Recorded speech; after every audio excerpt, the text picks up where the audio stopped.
Everyone, DXJ again. Well, basically, I got my hands on the Marvel trade paperback of Godzilla, the essential one that's just black and white, and I decided I can try reviewing it as best as I could. Keep in mind, I'm not good at this, and there was nothing else I could think of to review aside from this. And the reason for that is because ever since I was a little kid, I was a big fan of Godzilla. I mean, I worshipped Godzilla the same way the Rugrats would worship Reptar. And well, that just says that I was really obsessed with him. Anyway, I read through the book and I thought it was pretty good. I thought it really kept Godzilla the way I always envisioned him. Like the past movies, Godzilla was never evil. He was more like kind of like the Hulk, just leave him alone and he'll leave you alone. Except for the Godzilla, Mothra, King Ghidorah, Giant Monsters All Out Attack movie. That one he was pure evil. And I liked all the characters that came in. I mean, as you can see on the screen, the champions made an appearance, and for those of you who don't know who the champions are, they were a little group of heroes made up of Iceman and Angel from the X-Men, the original Ghost Rider Johnny Blaze, and Black Widow and Hercules. And they also made appearances with the Fantastic Four, the Avengers, and pretty much every issue had Dum Dum Dugan and Gabe Jones of Shield following them around. Oh, and it was also the first appearance of Red Ronin. If none of you know who that is, think of it as a giant Power Ranger Megazord. Now, the way it opens up is Godzilla is sighted in the United States and they decide they want help on dealing with him. So they get this professor and they get this professor, his daughter, and his grandson, I think. Sorry, the I don't have the book with me right now. I let someone borrow it, so I can't really look through it again. And they just try coming up with ways to capture Godzilla and take him out of the United States. While pretty much everyone wants to kill Godzilla, only the little kid doesn't want to. And though I do like that, I think that's one problem with it. With the little kid, the only one that cares for Godzilla and pretty much the only one Godzilla will listen to, it kind of makes Godzilla way too similar to Gamera. And if you don't know who Gamera is, he's a giant flying turtle that could breathe fire and is the guardian of the universe apparently.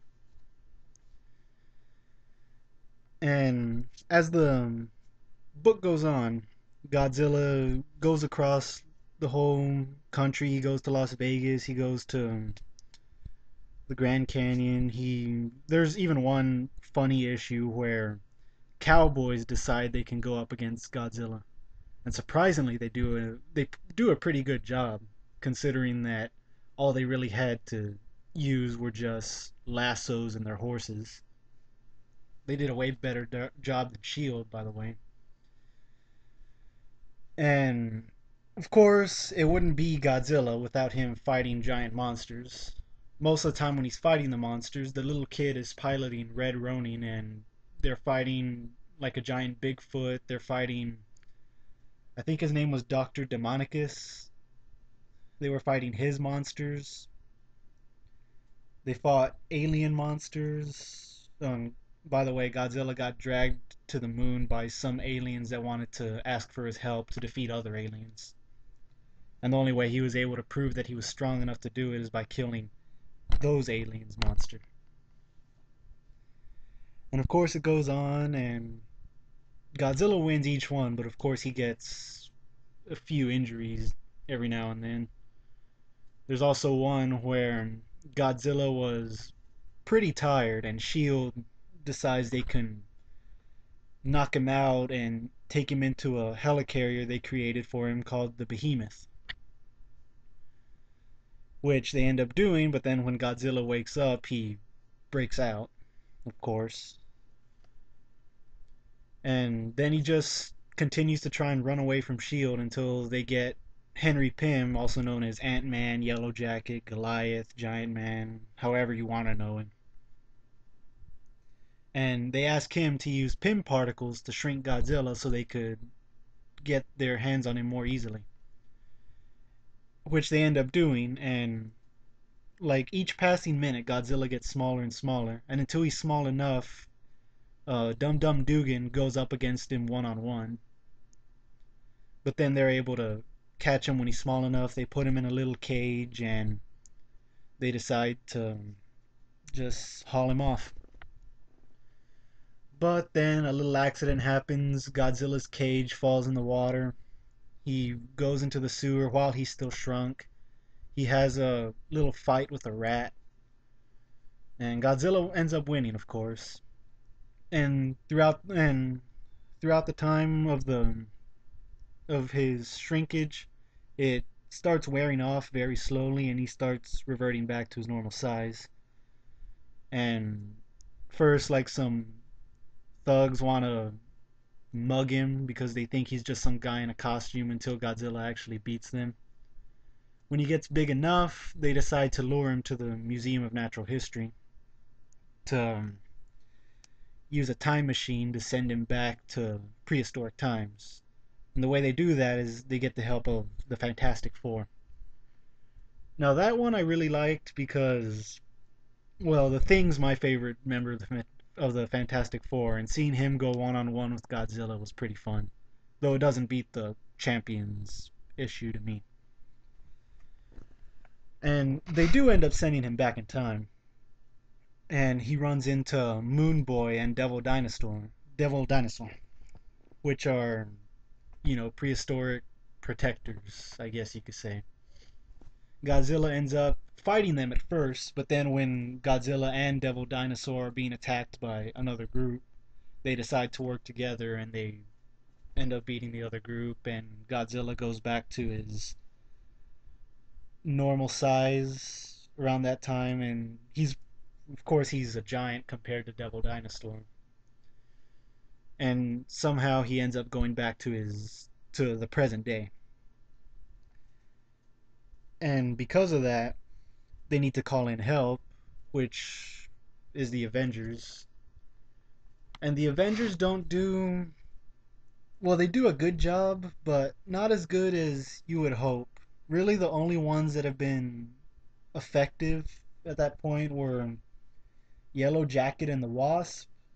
I can't remember exactly, but I think they go into Godzilla's ear and they try and stun him from inside there, which does actually do a pretty good job, but I think it makes him more angry. And Thor on the other hand is just, contemplating whether or not he could actually beat Godzilla because, well, at that point Thor says that Godzilla is not a normal dragon like he's fought before. And there's even a scene where they're both Thor and Godzilla are pushing against a building. Godzilla trying to knock over the building and Thor trying to keep it up. And Godzilla and Thor, I can't really say evenly matched because I think Thor was giving in close to it.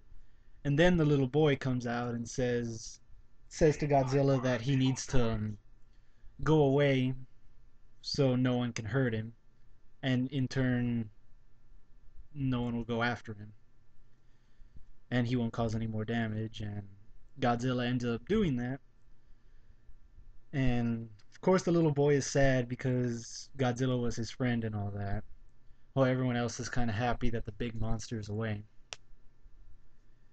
And that's pretty much it, really.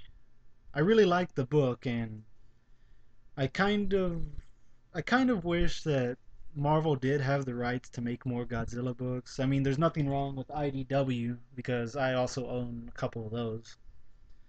But I would like to see Godzilla actually go up against the Avengers in a future movie.